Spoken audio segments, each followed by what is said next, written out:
Film की शुरुआत उस वैश्विक तबाही के 3 साल बाद होती है जब धरती पर अजीब अजीब खतरनाक जीव दिखाई दिए थे। ये जीव इंसानों पर हमला करते थे और उन्हें बेरहमी से मार देते थे। कई शहरों में तो एक भी इंसान जिंदा नहीं बचा। इन भयानक जीवों को लोग रीपर्स कहने लगे, लेकिन ये आए क्यों और कहां से आए, इसकी असली वजह किसी को नहीं पता थी। रीपर्स की एक कमजोरी थी, वे पहाड़ों और बहुत ऊंचाई वाले इलाकों में नहीं जा सकते थे। खास तौर पर वे 8000 फीट से ज्यादा ऊंचाई पार नहीं कर पाते थे। जो इंसान बच पाए वे या तो पहले से ही रीपर्स से दूर रहते थे या फिर समय रहते भागकर ऊंचाई वाले इलाकों में चले गए थे। लोगों ने जमीन पर एक लाइन खींच दी थी ताकि सबको पता रहे कि इसके नीचे जाना खतरे से खाली नहीं है। कहानी में हमें एक छोटे लड़के से मिलवाया जाता है जिसका नाम हंटर है। हंटर एक पहाड़ पर पहुंचता है जिसका नाम रॉकी है। ये पहाड़ जमीन की सतह से करीब 70-740 फीट ऊंचा था, यानी खतरे की लाइन से सिर्फ 260 फीट नीचे। हंटर जमीन के नीचे छिपकर आसपास के इलाकों को देख रहा होता है। वह दूर दूसरी पहाड़ियों पर बच्चों को खेलते हुए देखता है। तभी अचानक उसे राक्षसों की आवाजें सुनाई देती हैं। हंटर घबरा जाता है और जल्दी से पहाड़ की ओर भागता है। हंटर को पीछे से एक रीपर दौड़ता हुआ सुनाई देता है। उसकी डरावनी दहाड़ गूंजने लगती है। हंटर पूरी ताकत से दौड़ता है और जैसे तैसे लाइन पार कर लेता है। रीपर लाइन के पास आकर रुक जाता है क्योंकि वह उसे पार नहीं कर सकता। मजबूर होकर वह वापस लौट जाता है। हंटर डर के मारे हाँफ रहा होता है। इसके बाद हम देखते हैं कि पहाड़ की ऊंचाई पर घर बने हुए हैं और लोग वहां रह रहे हैं। इस गांव का नाम लॉस्ट है। इस गांव में करीब 123 लोग रहते थे। हंटर अपने पिता के पास लौटता है जिनका नाम विल है। विल देखता है कि उसका बेटा बहुत घबराया हुआ है तो वह उससे पूछता है कि क्या हुआ। हंटर सच बता देता है कि उसने खतरे वाली लाइन पार कर ली थी। वह कहता है कि वह बस उन लोगों को देखना चाहता था जो दूसरी पहाड़ियों पर रहते हैं। यह भी बताया जाता है कि इस समय रीपर्स कुछ हद तक सुस्त हो गए हैं। विल को लगता है कि हंटर ने लापरवाही की है, लेकिन वह उससे शांति से बात करता है, उसे समझाता है कि उसने गलती की है और आगे ऐसा दोबारा न करने को कहता है। इसके बाद विल शिकार पर जाता है अपनी दोस्त किटी के साथ। दोनों मिलकर एक हिरण का शिकार कर लेते हैं। जब वे हिरण उठाकर ला रहे होते हैं तो किटी हंटर के बारे में पूछती है। विल उसे बताता है कि हंटर ने लाइन पार की थी और वह रेड रॉक नाम के गांव को देख रहा था क्योंकि वहां उसकी उम्र के बच्चे रहते हैं। किटी ये बात समझ जाती है और कहती है कि हंटर का ऐसा करना स्वाभाविक है क्योंकि वह लॉस्ट गांव का इकलौता बच्चा है। किटी कहती है कि सुरक्षा सबसे जरूरी है, लेकिन बहुत से लोग इस अकेलेपन वाली जिंदगी के साथ खुद को ढाल नहीं पा रहे। विल को शक होता है कि हंटर असल में उस जगह को देखना चाहता था जहां उसने अपनी मां को आखिरी बार देखा था। इसके बाद हमें विल की पड़ोसी नीना से मिलवाया जाता है। नीना एक फिजिक्स की वैज्ञानिक है। वह हमेशा एक खास चीज पर गोलियां चलाकर उस पर प्रयोग करती रहती है। वह चीज असल में रीपर का एक हिस्सा होती है जिससे वह खुद को बचाता है। नीना यह जानने की कोशिश कर रही होती है कि रीपर्स की कमजोरी क्या है, इसलिए वह लगातार हथियारों और गोलियों से प्रयोग करती रहती है। अगली सुबह विल अपनी पुरानी यादों में खो जाता है। हमें पता चलता है कि उसकी पत्नी तारा पहले नीना के साथ लाइन पार करके गई थी और उसके बाद कभी वापस नहीं लौटी। उसी दिन से विल अकेला रह गया और उसने हंटर की परवरिश खुद की। हंटर को पालना विल के लिए आसान नहीं था क्योंकि हंटर को एक गंभीर बीमारी थी जिसकी वजह से उसे सांस लेने में दिक्कत होती थी। उसे एक खास मशीन और ऑक्सीजन ट्यूब की जरूरत पड़ती थी। विल उसके लिए ट्यूब बदलता है, लेकिन समस्या यह थी कि यह आखिरी ऑक्सीजन ट्यूब बची थी। इसलिए विल सोचता है कि उसे बोल्डर नाम के शहर जाना पड़ेगा ताकि वहां से और ऑक्सीजन ट्यूब ला सके। अगले दिन विल हंटर को खेती और शिकार सिखाता है ताकि वह आत्मनिर्भर बन सके। उसी दिन हंटर का जन्मदिन होता है। विल के पास पैसे नहीं होते, इसलिए वह सामान की अदला बदली करके चीज पास्ता ले आता है। हंटर यह देखकर बहुत खुश होता है और अपने पिता से रेडियो चलाने को कहता है, लेकिन विल मना कर देता है क्योंकि सर्दियों में बिजली बहुत सीमित होती है और वे सिर्फ सोलर एनर्जी पर निर्भर होते हैं। बाद में विल और किटी साथ बैठते हैं। किटी पूछती है कि अगर दुनिया सामान्य होती तो विल आज क्या कर रहा होता। विल जवाब देता है, शायद मैं बैठकर कुछ देख रहा होता, मैचों की हॉकी अपने तारा के पिता के साथ, जबकि मुझे खेल देखना पसंद नहीं था, लेकिन मुझे बाहर जाना और उनके साथ बैठना बहुत याद आता है। रात में हंटर की हालत बिगड़ जाती है और उसे दूसरी ऑक्सीजन ट्यूब की जरूरत पड़ती है तो विल मजबूर होकर उसे एक इंजेक्शन देता है जिससे 5 दिनों तक उसका ऑक्सीजन लेवल ठीक रहता है। इसके बाद विल फैसला करता है कि वह नीना के पास जाएगा और उससे कहेगा कि वह उसके साथ चले क्योंकि नीना ही अकेली थी जो राक्षसों के हमलों से बची थी और उन पर लगातार प्रयोग और रिसर्च कर रही थी। इसलिए वह इस यात्रा के लिए सबसे सही इंसान थी। उनकी बातचीत से पता चलता है कि पहले नीना ही तारा यानी विल की पत्नी को अपने साथ लेकर लाइन पार करके गई थी क्योंकि वह अपनी लैब जाना चाहती थी और तभी से तारा वापस नहीं आई। इसी वजह से विल नीना से बहुत नफरत करता है क्योंकि उसके कारण ही उसकी पत्नी मर गई। फिर भी वह नीना से कहता है कि उसे उसके साथ बोल्डर शहर चलना होगा, सिर्फ उसके अनुभव की वजह से। नीना उसे बताती है कि उसे उम्मीद नहीं थी कि वह वहां जाएगा क्योंकि बोल्डर का रास्ता बहुत खतरनाक है और राक्षसों से भरा हुआ है। विल कहता है कि उसे एक सुरक्षित रास्ता पता है, लेकिन नीना कहती है कि उसे सारे नक्शे याद हैं और कोई भी सुरक्षित रास्ता नहीं है। बोल्डर जाने वाले सारे रास्ते लाइन के नीचे से ही जाते हैं और उसे यह बात पक्की तौर पर पता है क्योंकि उसकी लैब भी वहीं है। विल उसे बताता है कि उसके पास कोई और विकल्प नहीं है क्योंकि उसे ऑक्सीजन ट्यूब्स चाहिए वरना हंटर मर जाएगा। नीना मना कर देती है और कहती है कि वह अपनी जान जोखिम में नहीं डाल सकती, वह बस एक बार किस्मत से बच पाई थी। विल गुस्से में कहता है कि उसी की वजह से उसकी पत्नी मरी, इसलिए उसे उसके साथ आकर अपना कर्ज चुकाना होगा। वह कहता है कि उसे पहाड़ों में एक ऐसा रास्ता पता है जहां उन्हें सिर्फ 2 बार लाइन पार करनी पड़ेगी और उसे यह भी पता है कि नीना असल असल में राक्षसों पर हमला करने और उन्हें मारने का मौका ढूंढ रही है। नीना उसे याद दिलाती है कि बोल्डर शहर लाइन से 2000 मीटर नीचे है और अगर वे वहां सुरक्षित पहुंच भी गए तो राक्षस उनका इंतजार कर रहे होंगे और एक ही राक्षस उन्हें खत्म करने के लिए काफी है। विल कहता है कि वह सब जानता है लेकिन उसके पास कोई दूसरा रास्ता नहीं है और यह कहकर वह वहां से चला जाता है। नीना अकेले बैठकर उस पुराने हमले को याद करती है जब राक्षसों ने उस पर और तारा पर हमला किया था और आखिरकार वह विल के साथ जाने का फैसला कर लेती है। विल अपनी एक पड़ोसन से कहता है कि जब तक वह वापस न आए वह हंटर का ध्यान रखे। इसके बाद वह अपने दोस्त टिम के पास जाकर हथियार और ऐसी गोलियां लेता है जो राक्षसों की हरकतें धीमी कर सकती हैं। कीटी विल से मिलती है और कहती है कि उसने उसे यह क्यों नहीं बताया कि वह इतनी खतरनाक यात्रा पर जा रहा है। वह कहती है कि वह उसे अकेला नहीं छोड़ेगी और उसके साथ जाएगी और उसे भी एक हथियार दे। विल उसे मना करता है और कहता है कि यह सफर बहुत खतरनाक है लेकिन कीटी साफ मना कर देती है। वह कहती है कि उसे किसी की जरूरत है जो उसकी रक्षा कर सके और वैसे भी वह यहाँ की जिंदगी से तंग आ चुकी है और नीचे जाना चाहती है। विल बहुत समझाता है लेकिन कीटी जिद पर अड़ी रहती है। नीना भी नहीं चाहती कि कीटी उनके साथ आए। वह उसे समझाती है कि उसने कभी किसी राक्षस का सामना नहीं किया, न ही उसने किसी इंसान को उनके हाथों कटते देखा है, न ही यह देखा है कि गोलियां भी उन पर बेअसर होती हैं। यहाँ तक कि अगर तुम उनके चेहरे पर गोली मारो तब भी वे तुम्हें मार देंगे। नीना हर तरह से कीटी को डराने की कोशिश करती है लेकिन कीटी उसकी बातों की परवाह नहीं करती और आने का फैसला करती है। विल अपने बेटे को अलविदा कहता है और वादा करता है कि वह वापस आएगा। इसके बाद तीनों अपनी यात्रा पर निकल पड़ते हैं। नीना अपने साथ एक खास कंपास लाई थी जिससे यह पता चल सकता था कि पास में कोई राक्षस है या नहीं। जब वे लाइन के पास पहुंचते हैं तो वह कंपास चालू करती है और पता चलता है कि आसपास कोई राक्षस नहीं है। रास्ते में उन्हें सेना की एक गाड़ी मिलती है। विल उसे चेक करता है कि शायद उसे कोई गोला बारूद या काम की चीज मिल जाए। कीटी को वहाँ एक ऐसा पार्ट मिल जाता है जिसे वह अपने हथियार में लगा सकती थी क्योंकि उसे हथियारों की थोड़ी बहुत समझ थी। नीना राक्षसों के निशान ढूंढ रही थी। तभी वह कीटी से कहती है कि उसकी कोई जरूरत नहीं है, वह बस विल की तरफ आकर्षित होकर उनके साथ आ गई है। कीटी को गुस्सा आ जाता है और दोनों के बीच हाथापाई होने लगती है जब तक कि विल बीच में आकर उन्हें रोकता नहीं। नीना उसे नजरअंदाज करती है और आगे बढ़ जाती है। थोड़ा आगे बढ़ने पर उन्हें आसपास आवाजें सुनाई देती हैं लेकिन बाद में पता चलता है कि वे घोड़ों की आवाजें थीं। वे यह देखकर हैरान होते हैं कि घोड़े यहाँ कैसे आ गए और फिर आगे बढ़ते रहते हैं यहाँ तक कि वे एक स्कीइंग वाले इलाके में पहुंच जाते हैं। जगह का नेम विस्टा था और यह जगह समुद्र तल से लगभग 76,120 फुट की ऊंचाई पर थी। वे लोग अब लगभग 8,000 फुट की सेफ लिमिट के करीब पहुंच चुके थे लेकिन अचानक नीना की कंपास ने अलर्ट दिया कि पास में एक रिवर मौजूद है। नीना दूर से उसे देख भी लेती है। पेड़ हिलने लगते हैं और उसी वक्त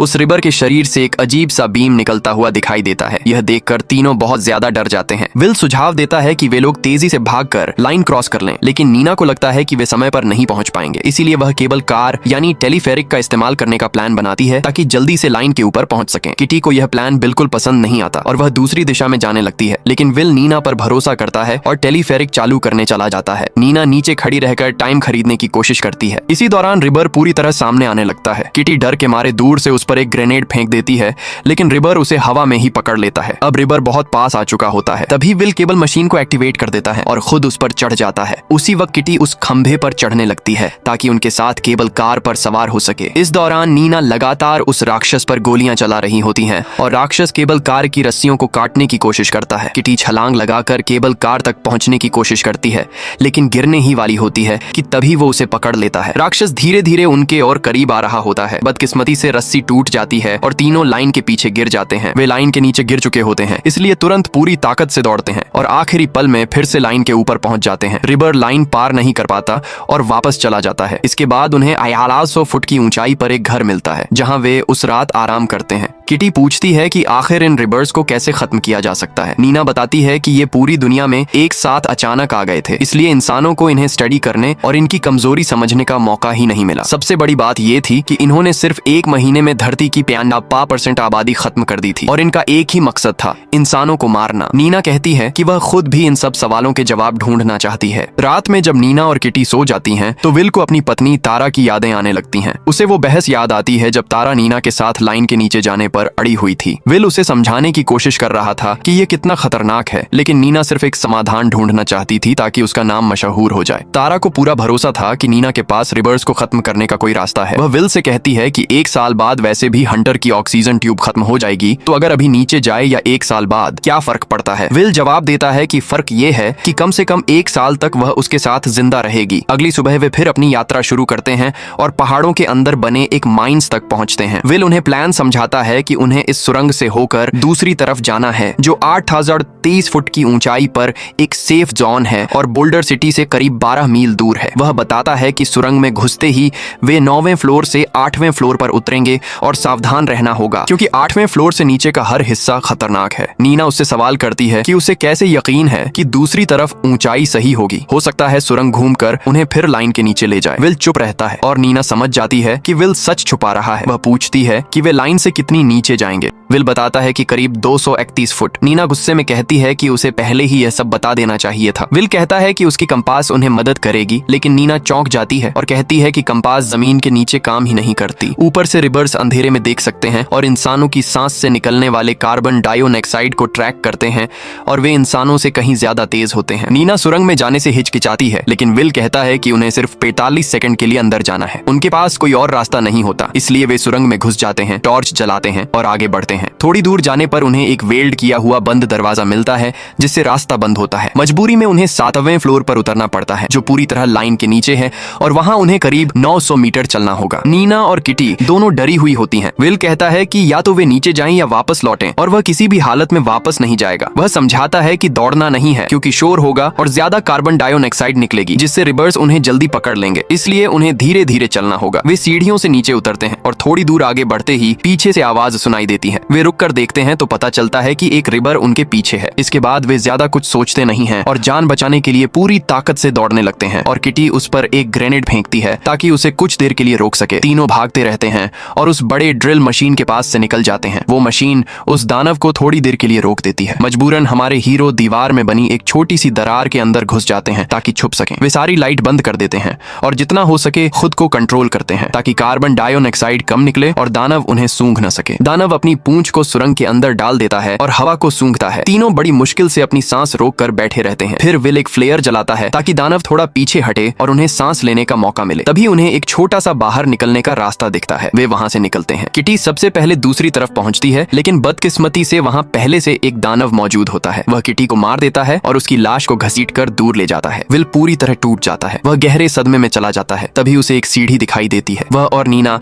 जल्दी से उस सीढ़ी से ऊपर चढ़ते हैं और 8वीं मंजिल पर पहुंचते हैं। आखिरकार उन्हें सुरंग से बाहर निकलने का रास्ता मिल जाता है और वे बाहर आ जाते हैं। नीना किटी के लिए रो रही होती है और उसके अंदर दानवों से बदला लेने की आग जल रही होती है। दोनों आगे बढ़ते हैं और उन्हें एक घर और एक कार दिखाई देती है। वे उस घर में रात बिताने का फैसला करते हैं। अंदर विल को मैक्रोनी और चीज का एक डिब्बा मिलता है और वह खाने लगता है। नीना उससे कहती है कि वह तारा से बहुत प्यार करती थी और अब किटी से भी लगाव हो गया था, लेकिन अफसोस उसका भी वही अंजाम हुआ। विल खुद को दोषी मानता है और कहता है कि उसे उन्हें इस खतरनाक सफर पर कभी नहीं लाना चाहिए था। काश वे बिना किसी इक्विपमेंट के ही पहाड़ चढ़ गए होते। नीना उसे समझाती है कि पछतावा किसी काम का नहीं है, बल्कि अपने अंदर के गुस्से को जिंदा रखो ताकि बदला ले सको। विल उससे पूछता है कि उसके लैब में आखिर है क्या। नीना बताती है कि उसके लैब में मैग्नीशियम क्यूब्स हैं। उसका मानना है कि दानवों की त्वचा भेदना मुश्किल है, क्योंकि वे किसी तरह की इलेक्ट्रिक एनर्जी से चार्ज होते हैं। अगर उसकी थ्योरी सही है तो मैग्नीशियम ऑक्साइड से कोट की गई कोई भी गोली या ग्रेनेड दानवों को नुकसान पहुंचा सकता है। ये सुनकर विल को पहली बार उम्मीद नजर आती है। अगले दिन वे कार लेकर निकलते हैं, लाइन पार करते हैं और पूरी रफ्तार से ड्राइव करते हुए बोल्डर शहर पहुंचते हैं। पूरा शहर वीरान होता है। वे अस्पताल में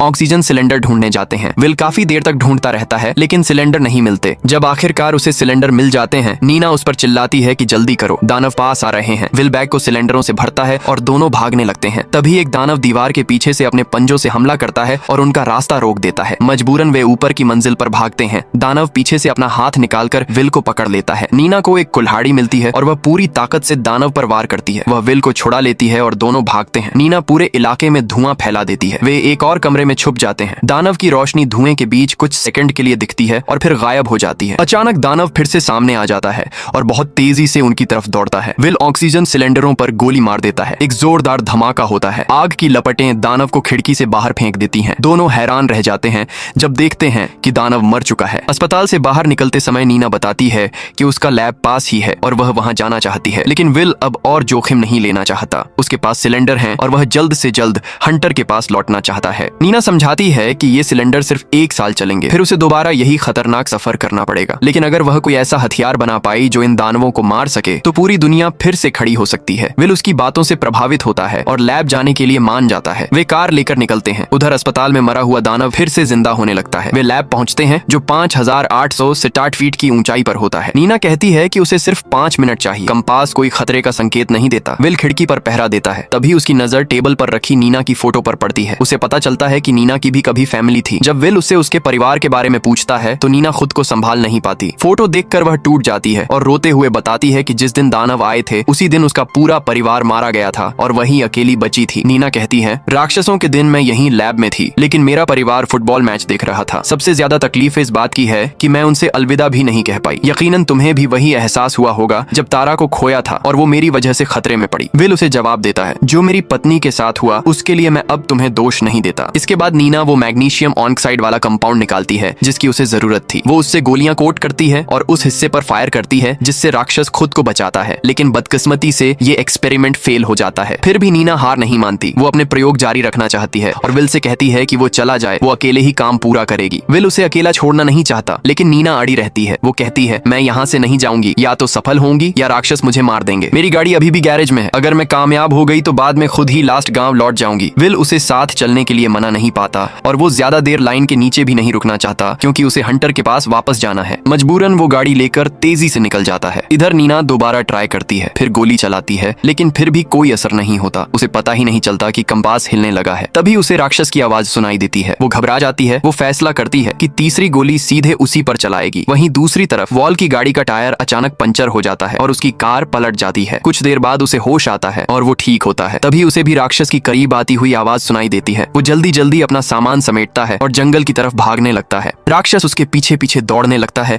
और उसका पीछा करता रहता है। भागते भागते वॉल के सामने एक और राक्षस आ जाता है और उसे एहसास होता है कि वो 3 राक्षसों से घिर चुका है। अपनी बेबसी और निराशा में वो उन पर गोलियां चलाना शुरू कर देता है, लेकिन जाहिर है इसका कोई फायदा नहीं होता। तभी अचानक नीना पीछे से आती है, एक राक्षस पर गोली चलाती है और उसे मार गिराती है। फिर दूसरे और तीसरे को भी खत्म कर देती है। इस तरह वो विल की जान बचा लेती है। विल चमत्कार की तरह बच जाता है और बहुत खुश होता है। वो राक्षसों के टुकड़ों को ध्यान से देखता है और समझ जाता है कि ये असली जीव नहीं बल्कि मशीनें हैं। किसी ने इन्हें बनाया है। यही वजह है कि ये न सोते हैं न खाते हैं, बस अपने प्रोग्राम के मुताबिक काम करते हैं। लेकिन ये किसने बनाया, इसका जवाब अभी किसी के पास नहीं होता। अब दोनों साथ चलते हैं बिना डर के, क्योंकि नीना आखिरकार राक्षसों को मारने का तरीका खोज चुकी होती है। वो लास्ट गांव वापस लौटते हैं। विल अपने बेटे हंटर से मिलता है और उसे जोर से गले लगा लेता है। इसके बाद नीना राक्षसों के खिलाफ जीत के निशान के तौर पर झंडा लहराती है। बाकी लोग भी नीना के तरीके को अपनाने लगते हैं और मैग्नीशियम ऑक्साइड से कोट की हुई गोलियों का इस्तेमाल करते हैं। नीना राक्षसों के बड़े हिस्सों को पकड़कर उन पर रिसर्च शुरू कर देती है और टीमें लाइन के नीचे जाकर राक्षसों का शिकार करने निकल पड़ती हैं। और यहीं हमारे आज के फिल्म की कहानी खत्म होती है। वीडियो पसंद आया हो तो लाइक जरूर करना और इस एपिसोड को 8000 लाइक्स तक पहुंचाने में हमारी मदद करना। जो भी आखिर तक देख कर आया है वो कमेंट में इमोजी डालना ताकि मुझे पता चले किसे ये कहानी पसंद आई। Bye bye.